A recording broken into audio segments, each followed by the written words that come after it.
John, we're back and we're talking about the presidential election, and we have a special guest joining us and a John Favreau superfan, Louie Swisher. Louie, come on. Hello. He's at NYU and he's studying abroad, and so he gets a upfront and personal look at politics Argentinian style, which there's a lot going on here. But let's start with some polling. The latest numbers are out, and it's not great news for Joe Biden. Former President Donald Trump is leading the President Joe Biden in 6 out of 7 swing states, according to the Wall Street Journal's new poll. Trump has a multi-point overall lead in these states that increases to double digits when it comes to questions about the economy, inflation, and immigration. Biden does beat Trump on abortion rights, an issue we'll discuss more in a bit. John, let's start with you on these numbers, because Louie has a perspective that I think is really interesting. But why don't you talk about what do you think about these numbers and why Biden doesn't get credit for the economy? So I think caveat, right? Any single poll, you can't freak out over too much. But if you throw it in the average, I think the averages right now show Trump ahead by about a point. And then if you go to the swing states, he's ahead of about 4 in Arizona, 2 to 3 Michigan, 3 Nevada. It's about tied in Wisconsin, and it's almost tied in Pennsylvania as well. So not great for Biden, but it's early. I guess that's, so if you want reasons for optimism, it is early, so the numbers can change. I do think that the reason to your question about the economy, I think when you go through inflation, even though the rate of inflation has come down, prices are still high. And I think for a lot of people who were, struggling even before inflation, having higher prices, you don't necessarily notice yet that your wages are also going up. And so you're still, it's a $12 hamburger and it's not a $13 hamburger anymore, but you're still pissed that it used to be cheaper. And I don't think that's gone away yet. Now, the good news is I think consumer sentiment, economic sentiment continues to rise. And so, and you're starting to see in the polls, views of the economy get a little bit better as well. So it's slow going, and obviously anything can happen between now and November, but it is heading in the right direction. But I do think that people are still pretty upset over inflation. So when you saw these polls, what did you think? Oh, Jesus, it's continuing. It doesn't change. It hasn't changed at all. And how can this guy have such a great lead? Yeah, so I think there's a few reasons. There's people who are still upset about high prices. There is, I think the fact that Trump is now the challenger really helps him because he is comfortable in that role. And, when Joe Biden ran in 2020, Joe Biden didn't have a record that everyone knew and was pissed about as president, and Biden now has a record. And to the extent that people are upset about high prices, to the extent that they feel like, they're upset about immigration, they're upset about the general Gaza, there's a general feeling that the world is out of control kind of thing. And the president, the incumbent, always gets the lion's share of the blame for that. And so I think he's struggling with that. I also think memories are short. Which is why you see Trump get all these retrospectively higher approval ratings from his first term than anyone would expect. I do think that the more we see of Trump and the more we hear of Trump from Trump during this campaign, his numbers will sort of settle back to where they were when he was president. At least that's the hope. That's what the Biden campaign is hoping as well. And so I think that's part of the. And then, of course, I think Biden's other big challenge is third-party threats. Because Trump has a low ceiling but a high floor. And so he really has never been able to hit 50 in all the times he's run. But he won't need to if these third parties start taking away votes from Joe Biden. Louie Swisher, what do you think about this? You and I have been arguing for days about this situation. I am more in the John camp, but you have a different perspective. Why don't you educate us? I don't know if I can, but I do really appreciate what you and John were commenting on, and I think that there's a strong sentiment for the Biden campaign going into the 2024 election. But the thing that really bothers me is that voters they've watched this movie before. We saw in 2020 Trump versus Biden, and now we see it again. And I think the electorate is generally pretty fatigued with these two options. And because of that, and the other things that we were talking about, and how the incumbent is usually blamed for the state of the country, regardless of what may have come before the incumbent that led to these things, I think that's going to be a really big challenge for Biden. But one thing I really appreciated recently was an interview with Simon Rosenberg by Adam Nagurney in the New York Times. That was he's a Democratic strategist, and I thought his really confident attitude about Biden going forward was just something to admire and to try to replicate throughout the Biden campaign. Because what about it? In terms of, because one of the things you're saying, a lot of your friends are sort of Trump, they're fine with Trump, correct? Well, yeah, something I've seen really recently is that a lot of young people are so dissatisfied with the status of the Biden administration that they're willing to just let Trump come up into the forefront and just pass on for what his vision of the country in 2025. And I think that is just pretty ignorant to try to just look past the accomplishments of the Biden administration and to give Trump a general pass up to the White House. Because I think going forward with issues that are really important to young voters, like the war in Israel, the economy, the status of student loan debts, I think these things will be really, really, really much better in the hands of Biden than in Trump. But why are they giving him a pass? What do they say to you when you're arguing? Because you yourself are a little bit like, Biden sometimes.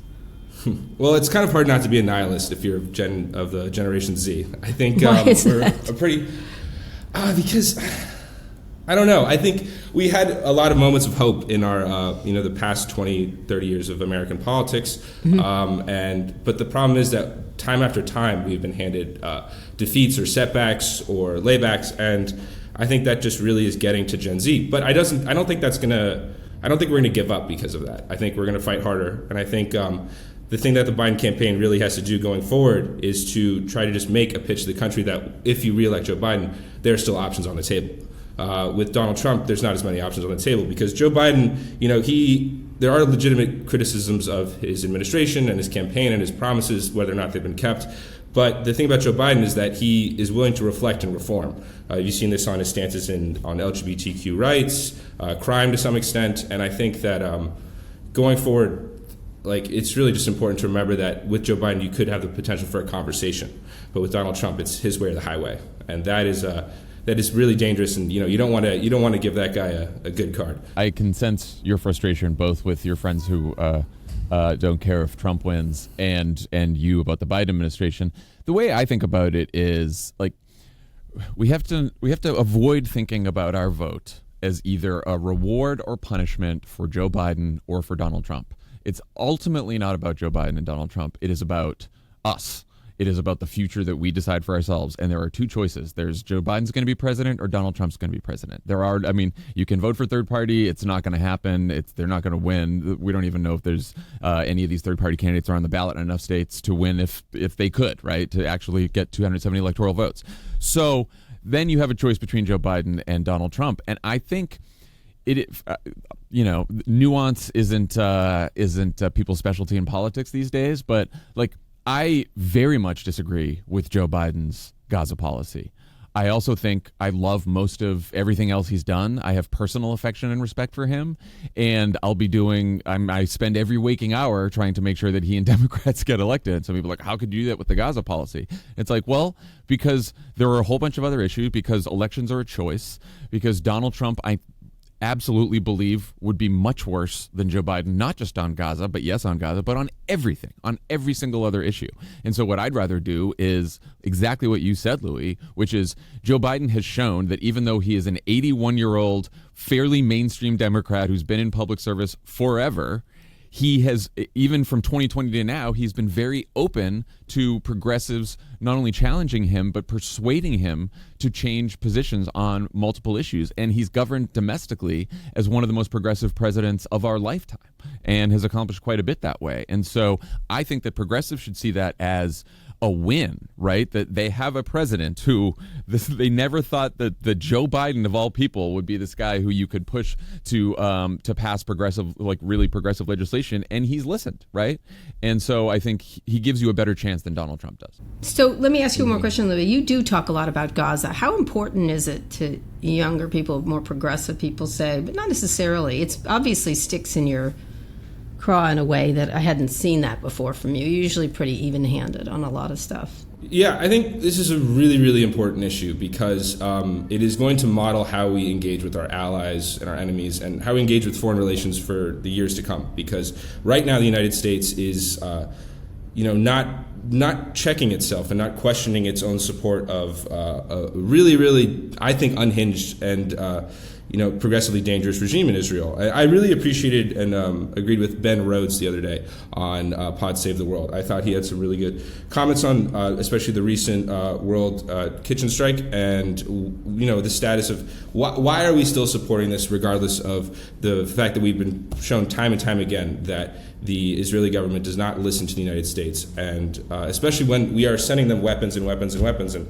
signing more and more deals to support Israel, but we're not getting anything in return, or we're not getting any response from Netanyahu's administration on our legitimate requests for, first and foremost, we send weapons without any knowledge of, until after the fact of what these weapons are being used for, with no checks and boundaries. And I think going forward, if the United States doesn't put a foot down, it's going to set a very dangerous precedent for not only our allies to stretch our limits, but also for the consequences of this unquestioned support going forward, and what kind of retaliation that could face in the future. I think this is a really important. And it has resonance with you. Yeah. I think, it has resonance with you. I think because also it's such a visible crisis, and that we're able to see time and time again on Twitter, on Instagram, videos of on the ground of what is happening, and especially with the algorithms of TikTok and Instagram that are so engagement focused that these things are put into our face time and time again, and young voters. Can I ask you? Do you think you're being manipulated by them? That's what obviously a lot of people say, that you're getting. Obviously, I've been raised in the I've been raised in the manipulation. Our generation has been scrolling for years, and so I think to some extent we figured that out, and we know when we're being lied to, and we know when to look for things like I can spot an AI deep fake like nothing. I know what it is, and. I think it's older people that lose their minds. It is, but I think because we are the information generation, we have so much coming at us from so many angles all the time that it is just really it hurts our brains almost to try to consider all these global events that that for years and years before you didn't really resonate with it unless you were seeing it, and now we are seeing it. And so that is why it's so impactful for younger generation. And also it really goes against the morals that we've been told for years and years and years that our country stands for, not only on a domestic sense, but also on an international sense, and our quest to spread democracy around the world. So big air quotes, but. I mean, people talk about, the end of democracy as a shorthand, and that can seem alarmist. And I also think that you really need to make that tangible for people. But even if Donald Trump wins the presidency and doesn't have a Republican Congress, which I think is highly unlikely if he wins, I think he will have a Republican Congress, certainly a Senate, hopefully not a House, but very possible. Even if he doesn't have Congress and he can't pass legislation, what he can do through executive action alone is terrifying. He has said that he wants to, and his advisors have said that they want to invoke the Insurrection Act. That's using the U.S. military against protesters. They want to use the U.S. military to and National Guard to go into cities across the country and conduct mass deportation raids. These are not like new migrant arrivals at the border kind of thing. This is going into workplaces and communities and dragging people out and checking their papers. He wants to pardon people who violently assaulted police officers on January 6th. Imagine the message that sends to other people who want to commit political violence, that Donald Trump just let all these violent people who tried to kill cops out of prison. And then he wants to send the FBI and the DOJ after pretty much anyone who disagrees with him politically, right? It's not just like he wants the Biden crime family stuff and throw Biden in jail.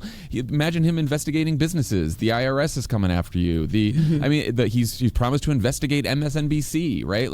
It is, things can go downhill really fast. And if he wins, people say, oh, maybe the courts will stop him. But, Liz Cheney said this to me when I was interviewing her. She's like, why would he listen to the courts at that point? He can, they're going to say, go ahead and force your ruling with what army? And so it is possible that he's too lazy to do some of this stuff, right? It is possible that he doesn't get to all of it because he's too incompetent. But I don't know, even if he does half of what he's already talked about as president, it's pretty dangerous. Would you care if Taylor Swift backed Biden? I just have to ask you. I mean, she did it before, right? She did it before. Yeah. You don't care. So I think she's probably going to do it again. How do you like celebrities her decision in general? does not swing my vote. It doesn't swing your vote. Celebrities should stay away from this one. I think I am someone who believes in a lot in like keeping the personal life personal, and I think politics can blend into that, but I think political activism doesn't have to. So I think celebrities could get political in their activism sense, but the whole vote Joe Biden because I'm going to vote for Joe Biden message, it could get a little fatigued by election day. I see. Interesting. It's got to be real and authentic, right? I always think about normie voters. We are not normie voters on this this podcast right now, but there are a lot of people who will not tune in, and someone that they really admire is a signifier. And if that person talks authentically about why they think it's important to vote for Joe Biden, or they think it's important that Donald Trump isn't president again, I do think that can have an effect on people whose minds are not made up, which I know it seems impossible to believe that there's people whose minds are not made up, but whether they're not made up between voting for Biden or Trump, or just whether they're going to vote at all, there's a lot of persuasion work to be done, and you have to try everything to reach some of these voters who just aren't paying as much attention. And sometimes that can be a celebrity endorsement. Sometimes that can be a good friend having a tough conversation with them. Sometimes it can be a podcast they listen to, something they read. There's so many different ways. And the other important thing here is that like all of us, if you really want Joe Biden to win and you don't want Donald Trump to be president, like we have the ability to be messengers. Like the people who are going to play the biggest role are the people who've already decided that they are going to support Joe Biden, trying to go out there and talk to other people that they know in their networks to convince them to do the same thing. And I don't think that work's necessarily going to be easy, but I think that's going to be the critical work of the campaign. Anyway, thank you, Louie. Thank you so much. I'll see you soon. You're going to come over and see your mama before I leave? Yeah, we'll get a coffee.